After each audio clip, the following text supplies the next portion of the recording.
Hi everybody, I'm Jonathan, messenger for the spirit world. Hope you're all keeping safe and well. I have a gentleman with me. Um, he's Irish. He's telling me his name's Finn, or that's what he was called and known as, Finn. He's from right near County Mayo and Sligo in he's now the Republic of Ireland. Um, okay, right. He's telling me that he's a sin eater.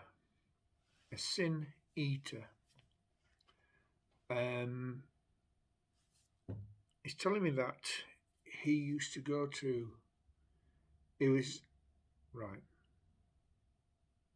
He's telling me that it was quite in demand and it was part of a ritualistic practice.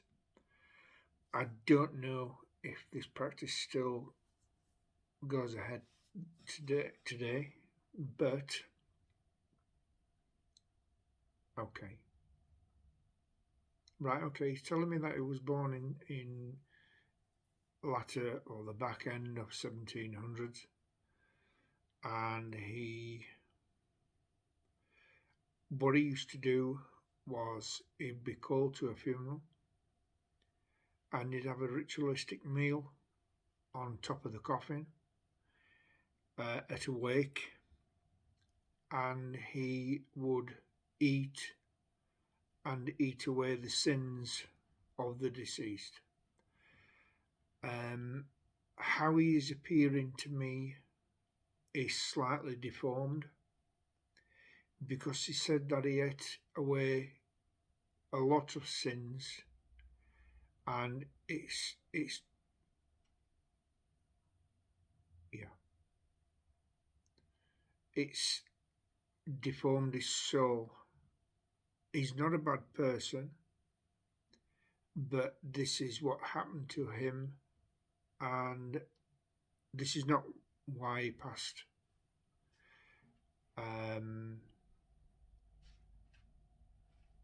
Okay, show me 58, so he passed in the 58th year, and he said that he used to eat the sins, not necessarily from bad people, but people who had committed sins in maybe a religion. Oh, right, okay. You just said not necessarily in a religious way, but any sins that they didn't confess.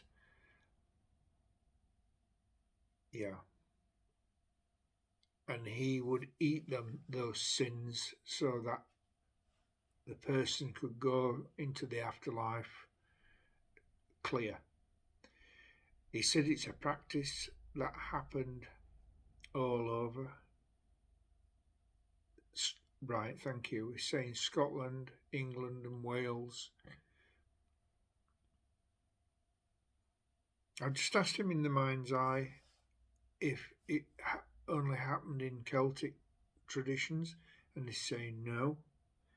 It happened, although the practices were slightly different in other places.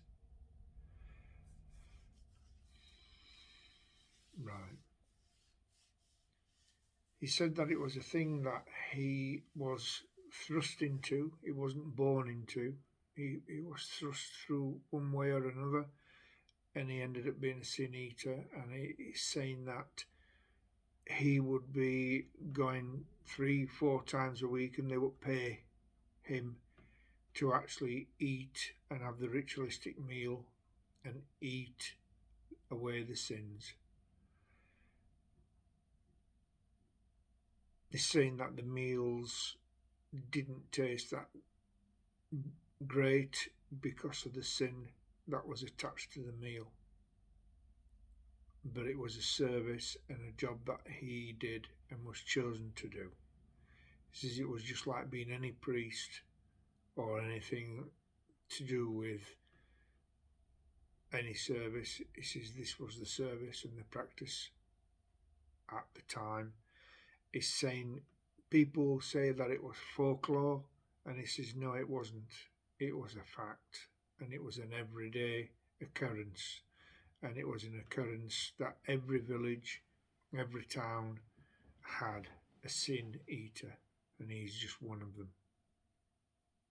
He's dressed in a top hat, and he's a very thin man, but he has a stick with a ball on the end, or a knobble at the end, and he's dressed in black with a black tie, like a ribbon tie, and obviously a white shirt. And this is he's saying his dress of office. Okay, sir. Okay, bless you, thank you. He's told this story. He says he's got no living relatives.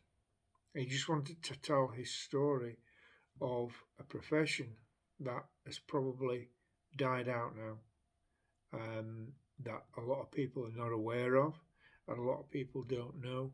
And he's come forward. He's actually come forward with another sin eater that's an Englishman, but he's not saying anything. He was from, saying, Shropshire area, called Richard. But he said that they're not joined together time period. They're joined together through profession. And okay, sir, thank you. Okay, he's pulling away now. He's said what he wanted to say, and he's blessing me. And thank you. He says, maybe I'll come and eat your sins, but no, you're okay, thank you. But God bless you, thank you. On that note, he's pulled away now, and I'd just like to say thank you so much for tuning in, and I'll see you on the next one. God bless you all. Bye for now.